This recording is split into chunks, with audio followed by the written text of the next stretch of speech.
B.1.1. What are the effects of authoritarian social relationships? Hierarchical authority is inextricably connected with the marginalization and disempowerment of those without authority. This has negative effects on those over whom authority is exercised, since, open quote, those who have these symbols of authority and those who benefit from them must dull their subject people's realistic, i.e. critical thinking, and make them believe the fiction that irrational authority is rational and necessary. So the mind is lulled into submission by cliches, and people are made dumb because they become dependent and lose their capacity to trust their eyes and judgment, end quote. Or, in the words of Bakunin, open quote, the principle of authority, applied to men who have surpassed or attained their majority, becomes a monstrosity, a source of slavery and intellectual and moral depravity, end quote. This is echoed by the syndicalist miners who wrote the classic The Miner's Next Step, when they indicate the nature of authoritarian organizations and their effect on those involved. Leadership, i.e. hierarchical authority, open quote, implies power held by the leader. Without power, the leader is inept. The possession of power inevitably leads to corruption, in spite of good intentions. Leadership means power of initiative. This sense of responsibility, the self-respect which comes from expressed manhood, is taken from the men and consolidated in the leader. The sum of their initiative, their responsibility, their self-respect becomes his, and the order and system he maintains is based upon the suppression of the men from being independent thinkers into being the men. In a word, he is compelled to become an autocrat and a foe to democracy. Indeed, for the leader, such marginalization can be beneficial, for a leader sees no need for any high level of intelligence in the rank and file, except to applaud his actions. Indeed, such intelligence from his point of view, by breeding criticism and opposition, is an obstacle and causes confusion, end quote.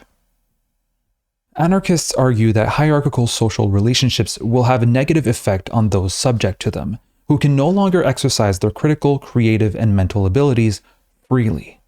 As Colin Ward argues, people, open quote, do go from womb to tomb without realizing their human potential, precisely because the power to initiate, to participate in innovating, choosing, judging, and deciding is reserved for the top men, end quote. And it usually is men.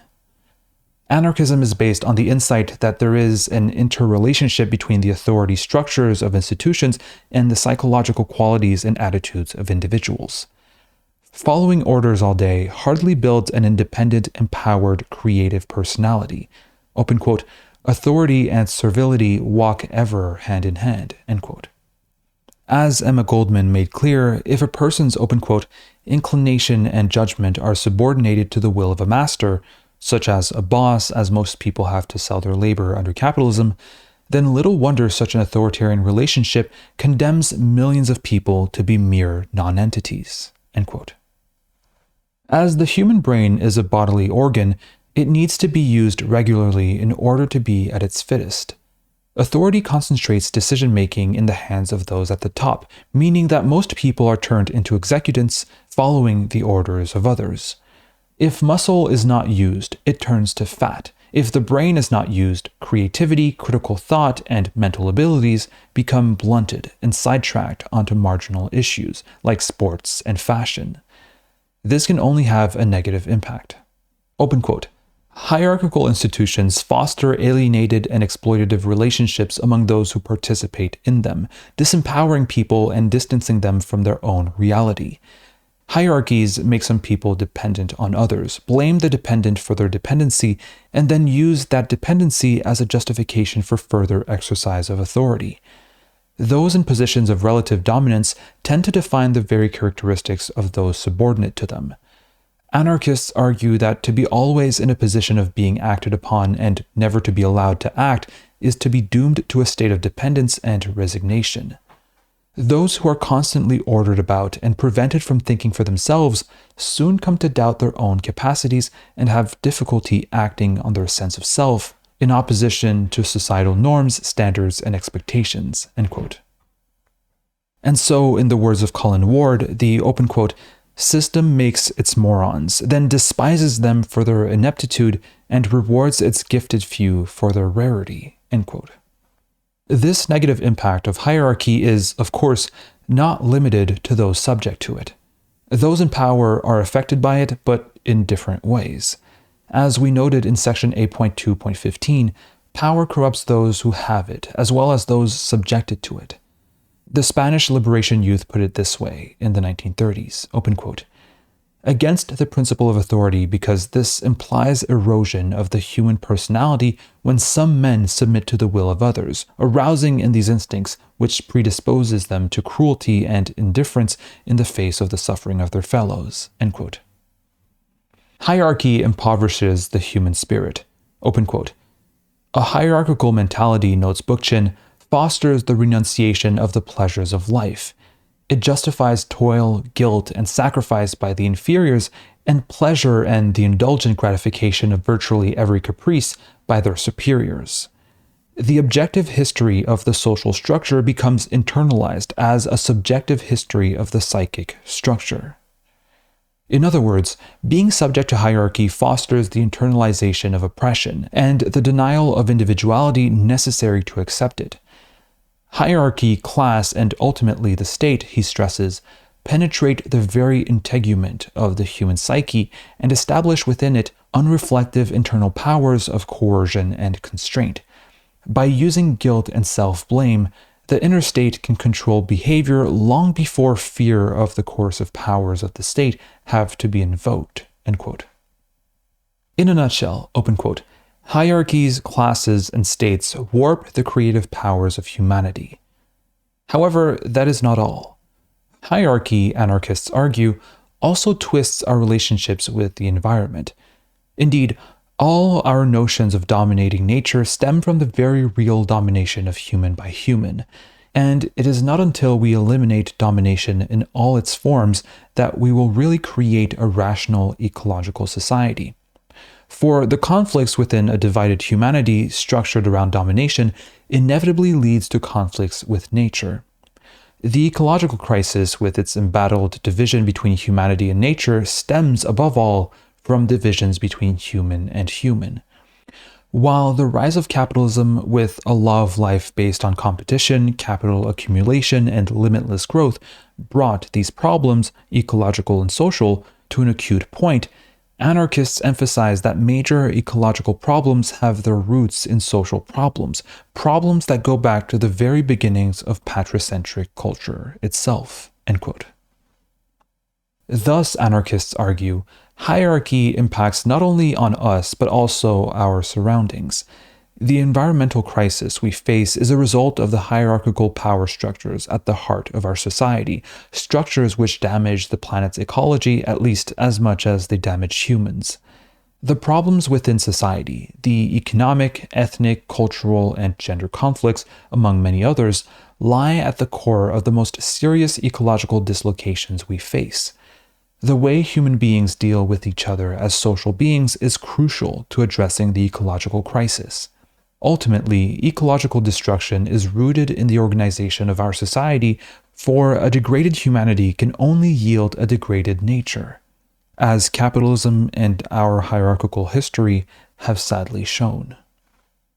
This is unsurprising, as we, as a species, shape our environment, and consequently, whatever shapes us will impact how we do so. This means that individuals produced by the hierarchy and the authoritarian mentality it produces will shape the planet in specific harmful ways. This is to be expected as humans act upon their environment deliberately, creating what is most suitable for their mode of existence. If that mode of living is riddled with hierarchies, classes, states, and the oppression, exploitation, and domination they create, then our relations with the natural world will hardly be any better. In other words, social hierarchy and class legitimizes our domination of the environment, planting the seeds for the belief that nature exists, like other people, to be dominated and used as required. Which brings us to another key reason why anarchists reject hierarchy. In addition to these negative psychological effects from the denial of liberty, authoritarian social relationships also produce social inequality. This is because an individual subject to the authority of another has to obey the orders of those above them in the social hierarchy. In capitalism, this means that workers have to follow the orders of their boss. See next section. Orders that are designed to make the boss richer. And richer they have become, with the chief executive officers, CEOs of big firms, earning 212 times what the average US worker did in 1995, up from a mere 44 times 30 years earlier. Indeed, from 1994 to 1995 alone, CEO compensation in the USA rose 16% compared to 2.8% for workers, which did not even keep pace with inflation, and whose stagnating wages cannot be blamed on corporate profits, which rose a healthy 14.8% for that year. Needless to say, inequality in terms of power will translate itself into inequality in terms of wealth, and vice versa. The effects of such social inequality are wide-reaching. For example, health is affected significantly by inequality. Poor people are more likely to be sick and die at an earlier age compared to rich people. Simply put, open quote, the lower the class, the worse the health. Going beyond such static measures, even interruptions in income of the sort caused by unemployment have adverse health effects. Indeed, the sustained economic hardship associated with a low place in the social hierarchy leads to poorer physical, psychological, and cognitive functioning, with consequences that last a decade or more. Low incomes, unpleasant occupations, and sustained discrimination, notes Doug Henwood, may result in apparently physical symptoms that confuse even sophisticated biomedical scientists. Higher incomes are also associated with lower frequency in psychiatric disorders, as are higher levels of asset ownership. End quote. Moreover, the degree of inequality is important, i.e., the size of the gap between rich and poor. According to an editorial in the British Medical Journal, open quote, what matters in determining morality and health in a society is less the overall wealth of that society and more how evenly wealth is distributed. The more equally wealth is distributed, the better the health of that society. End quote. Research in the USA found overwhelming evidence of this. George Kaplan and his colleagues measured inequality in the 50 US states and compared it to the age-adjusted death rate for all causes of death, and a pattern emerged. The more unequal the distribution of income, the greater the death rate. In other words, it is the gap between rich and poor, and not the average income in each state, that best predicts the death rate in each state. This measure of income inequality was also tested against other social conditions besides health. States with greater inequality in the distribution of income also had higher rates of unemployment, higher rates of incarceration, a higher percentage of people receiving income assistance and food stamps, a greater percentage of people without medical insurance, greater proportion of babies born with low birth weight, higher murder rates, higher rates of violent crime, higher costs per person for medical care, and higher costs per person for police protection. Moreover, states with greater inequality of income distribution also spent less per person on education, had fewer books per person in the schools, and had poorer educational performance, including worse reading skills, worse mathematics skills, and lower rates of completion of high school. As the gap grows between rich and poor, indicating an increase in social hierarchy within and outwith of workplaces, the health of a people deteriorates and the social fabric unravels. The psychological hardship of being low down on the social ladder has detrimental effects on people, beyond whatever effects are produced by the substandard housing, nutrition, air quality, recreational opportunities, and medical care enjoyed by the poor. See George Davey Smith, Income Inequality and Mortality, Why Are They Related? So, wealth does not determine health. What does is the gap between the rich and the poor. The larger the gap, the sicker the society. Countries with a greater degree of socioeconomic inequality show greater inequality in health status. Also, that middle-income groups in relatively unequal societies have worse health than comparable, or even poorer groups in more equal societies. Unsurprisingly, this is also reflected over time. The widening income differentials in both the USA and the UK since 1980 have coincided with a slowing down of improvements in life expectancy, for example. Inequality, in short, is bad for our health. The health of a population depends not just on the size of the economic pie, but on how the pie is shared. This is not all. As well as inequalities in wealth, inequalities in freedom also play a large role in overall human well-being. According to Michael Marmot's The Status Syndrome, how social standing affects our health and longevity, as you move up any kind of hierarchy, your health status improves.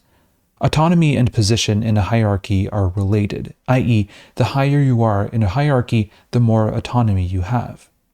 Thus, the implication of the empirical work is that autonomy is a source of good health, that the more control you have over your work environment and your life in general, the less likely you are to suffer the classic stress-related illnesses such as heart disease.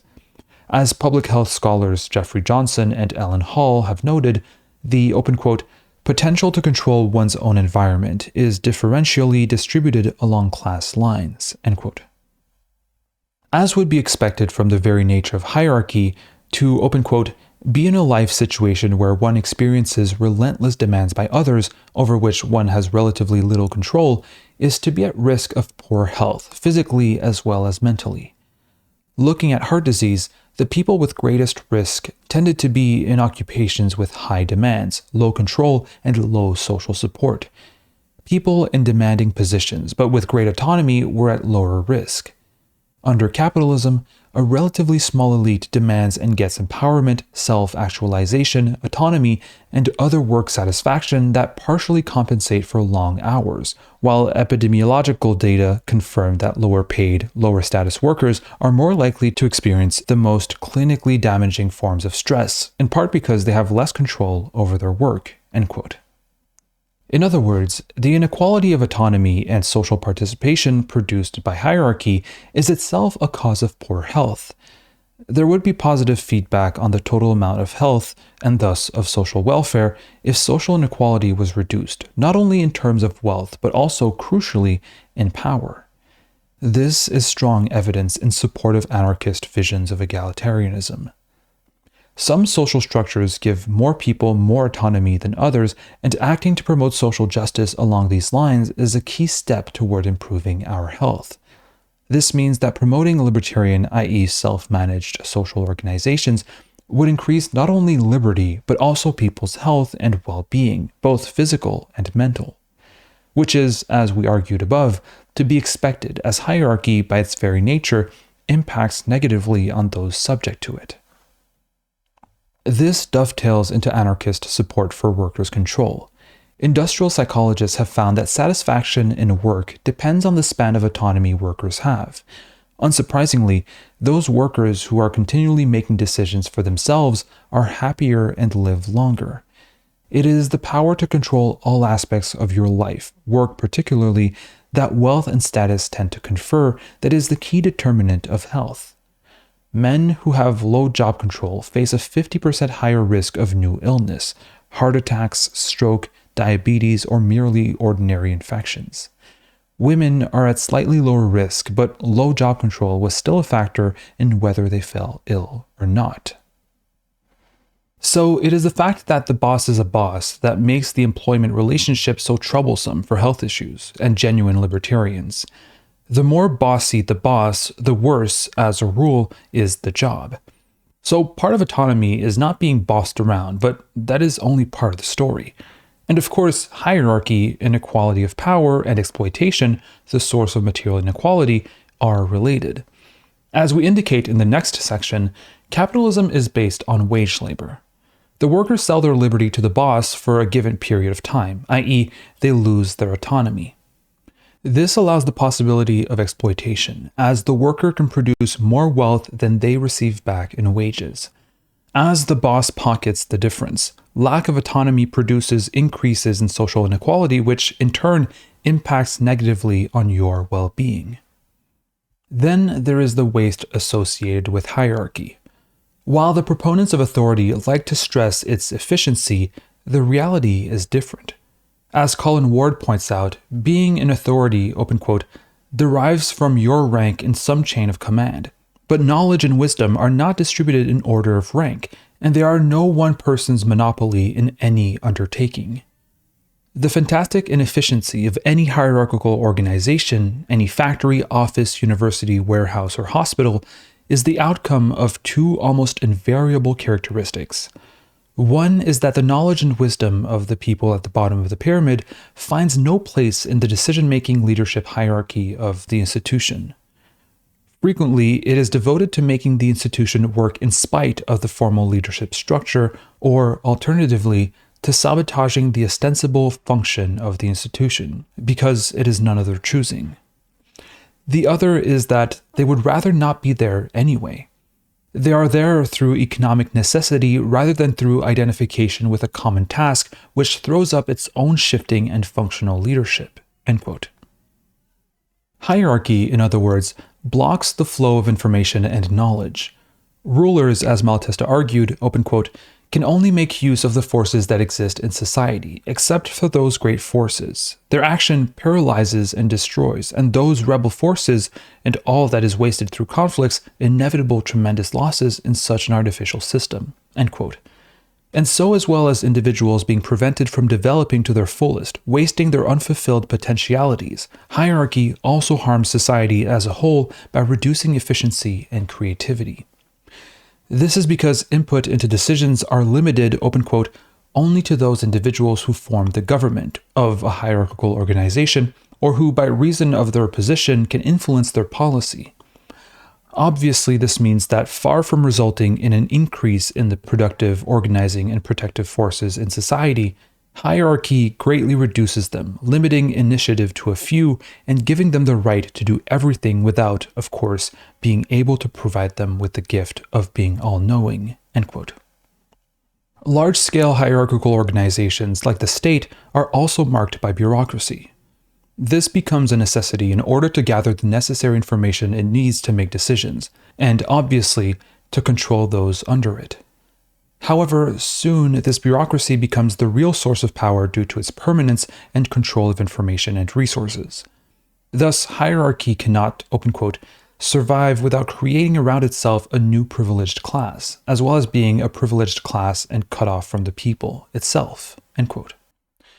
This means that those at the top of an institution rarely know the facts on the ground, making decisions in relative ignorance of their impact or the actual needs of the situation or people involved.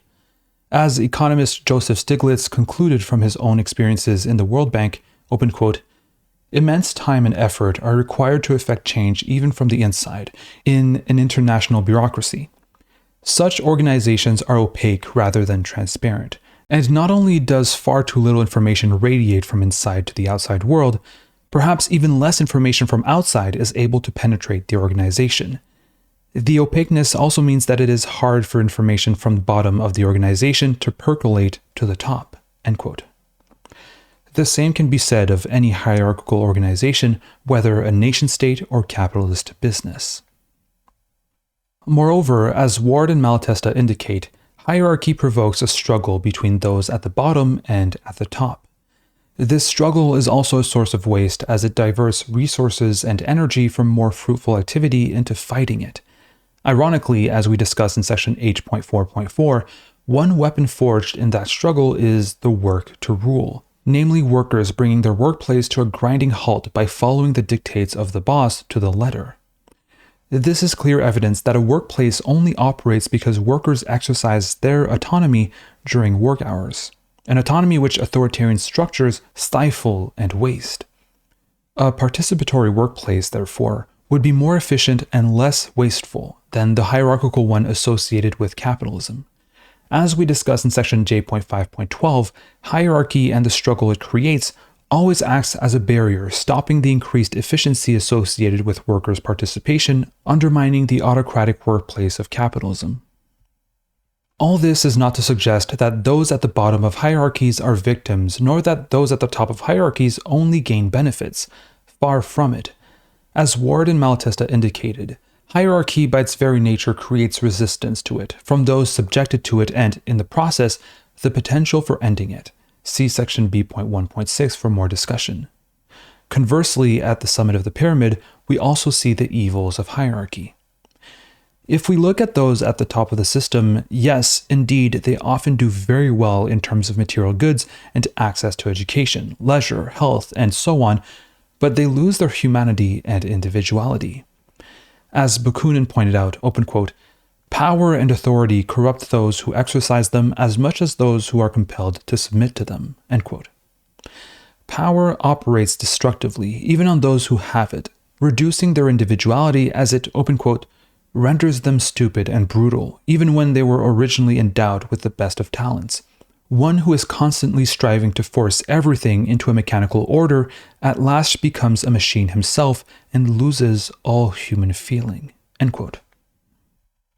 When it boils down to it, hierarchy is self-defeating, for if wealth is other people, then by treating others as less than yourself, restricting their growth, you lose all the potential insights and abilities these individuals have, so impoverishing your own life and restricting your own growth. Unfortunately, in these days, material wealth, a particularly narrow form of self-interest, has replaced concern for developing the whole person and leading a fulfilling and creative life.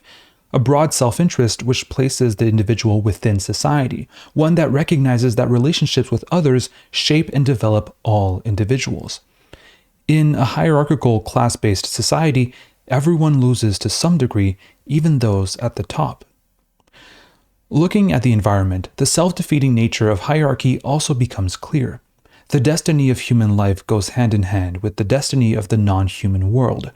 While being rich and powerful may mitigate the impact of the ecological destruction produced by hierarchies and capitalism, it will not stop them and will, eventually, impact on the elite as well as the many.